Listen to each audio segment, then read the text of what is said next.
பாரதி ராஜாவோட இந்த இறப்பை தாங்க முடியாம இருக்கிறாரு இசைஞானி இளையராஜா. கிட்டத்தட்ட 2 பேருமே ஒரே ரீஜியன்ல இருந்து தான் இந்த திரைத்துறைக்கு வந்திருக்கிறாங்க. திரைத்துறையில 2 பக்கமும் அளப்பரிய பங்களிப்பை கொடுத்துருக்காங்க அப்படின்னு சொல்லலாம்.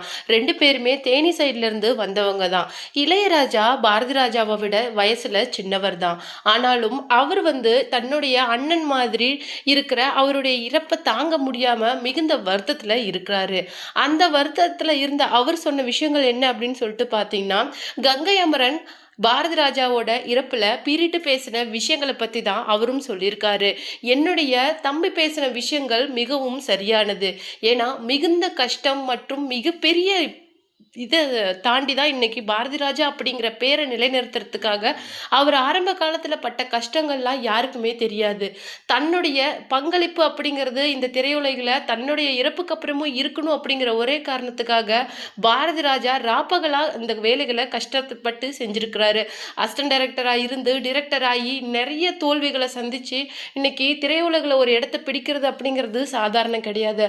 ஆனா அப்பேற்பட்ட ஒரு ஒரு சாம்ராட்னே சொல்லலாம். அவர் அந்த மனுஷனோட வாழ்க்கையில கடைசி காலம் இவ்வளவு தனிமையும் வலியும் நிறைஞ்சதா இருந்தது அப்படின்னு நினைக்கும் போது எனக்கு ரொம்பவும் கவலையா இருக்கு அப்படின்னு சொல்லிட்டு அவரை பத்திர நிறைய விஷயங்களை அவருடைய இறுதி நாட்கள்ல சொல்லியிருக்காரு. அதுதான் இந்த வீடியோவில் நம்ம டீட்டெயிலாக பார்க்க போகிறோம். வீடியோக்குள்ளே போகிறதுக்கு முன்னாடி நீங்கள் நம்ம சிபி ட்ரெண்டிங்க்கு புதியவராக இருந்தால் மறக்காமல் நம்ம சேனலை சப்ஸ்கிரைப் பண்ணி ஃபாலோ பண்ணிக்கோங்க.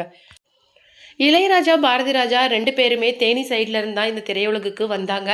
2 பேரும் சூஸ் பண்ண பாதைகள் வெவ்வேறாக இருந்தாலுமே இன்னைக்கு நிற்கிற இடம் ஒன்று தான், வெற்றியில் தான் நிற்கிறாங்க. அப்பேற்பட்ட ஒரு பெரிய 2 லெஜெண்டோட அந்த வாழ்க்கை அப்படிங்கிறது ஒரு அண்ணன் தம்பி மாதிரி தான் இருக்குது. வயசில் இளையராஜா பாரதி ராஜாவோட இளையவராக இருந்தாலுமே அவருடைய நிறைய விஷயங்களில் தன்னுடைய பங்களிப்பு அது மட்டும் இல்லாமல் நிறைய விஷயங்களை பண்ணியிருக்காரு. அதோட அவருடைய மகனோட இறப்பு அப்படிங்கிறது 2 பேராலையும் ஏற்றுக்கொள்ள முடியாத ஒன்றா இருக்கு. அது மட்டும் இல்லாமல் அவர் இறந்த அந்த ஒரே வருடங்கள்லேயே இன்னைக்கு தன்னுடைய அண்ணனையும் பறி கொடுத்துருக்கிறாரு இளையராஜா. அது மட்டும் இல்லாமல் அவருடைய இறப்பில் கங்கை அமரன் நிறைய விஷயங்களை பேசியிருப்பார். அது என்ன அப்படின்னு சொல்லிட்டு பார்த்தீங்கன்னா, இல்லை பாரதி ராஜாவோட மனைவி மற்றும் மகள்களை பார்த்து என்ன சொல்லியிருப்பார் அப்படின்னு சொல்லிட்டு பார்த்தீங்கன்னா, இப்போ எதுக்காக வரீங்க, இன்னும் எதுக்காக வரீங்க, இதுக்கு மேலே அவன் இறந்தே போயிட்டான், இதுக்கு மேலே எதுக்கு அவனை பார்க்குறீங்க, ஏன் வரீங்க அப்படின்னு சொல்லிட்டு அந்த இடத்துல கிட்டத்தட்ட 100 பேர் இருக்கிற இடத்துல கத்தி பேசியிருப்பாரு. இது பேசுறதுக்கு சரியான இடம் இல்லை, கொஞ்சம் அமைதியாக இருங்க அப்படின்னு சொல்லிட்டு ராதிகா சரத்குமார் கங்கை அமரனை கன்வின்ஸ் பண்ண ட்ரை பண்ணியிருக்காங்க. ஒரு வழியாக அவரை ஆசுவாசப்படுத்தி அந்த பக்கம் கொண்டுட்டு போன அப்புறம் தான் அவருடைய மனைவி அவருடைய கணவரோட உடலுக்கு அஞ்சலி செலுத்தினாங்க. அதை பார்த்துட்டு நிறைய பேர் தங்களுடைய அந்த வருத்தத்தை தெரிவிச்சிருக்கிறாங்க. பாரதி ராஜா அப்படிங்கிற இவ்வளோ பெரிய ஒரு லெஜெண்டுக்கு அவருடைய கடைசி வாழ்நாள் இவ்வளவு மோசமாகவும் தனிமை மற்றும் வலிகள் நிறைந்ததாகவும் இருந்ததா அப்படின்னு சொல்லிட்டு நினைக்கும் போது ரொம்பவும் கஷ்டமா இருக்குது. ஒரு மனுஷன் வாழ்க்கையில எவ்வளோ வேணாலும் சாதிக்கலாம், ஆனால் சாகும்போது அவனுக்கு தேவை ஒரு சின்ன மனுஷங்க கூட இருக்கிற அந்த ஒரு சின்ன ஆசை தான். அதுவும் முக்கியமாக தன்னுடைய மனைவி மக்கள் பேர குழந்தைங்க அப்படின்னு சொல்லிட்டு கடைசி வாழ்நாள் அப்படிங்கிறது ரொம்பவும் அமைதியாக இருக்கணும்.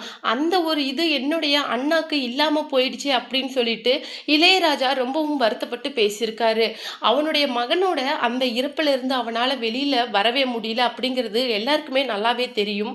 ஆனாலும் அந்த இறப்பை விட இன்னும் ஒரு படி மேலே தன்னுடைய மனைவி கிட்டத்தட்ட அவருடைய உடல் ரொம்ப மெலிஞ்சு மருத்துவமனையில் இருந்தபோது கூட அவரை பார்த்துக்கல அப்படிங்கிற விஷயம்தான் இன்னைக்கு சமூக வலைதளங்களில் மிகப்பெரிய வைரலாக போயிட்டு இருக்குது. இந்த விஷயத்தை தான் ரொம்பவும் கண்ணீர் மல்க சொல்லியிருக்காரு இளையராஜா.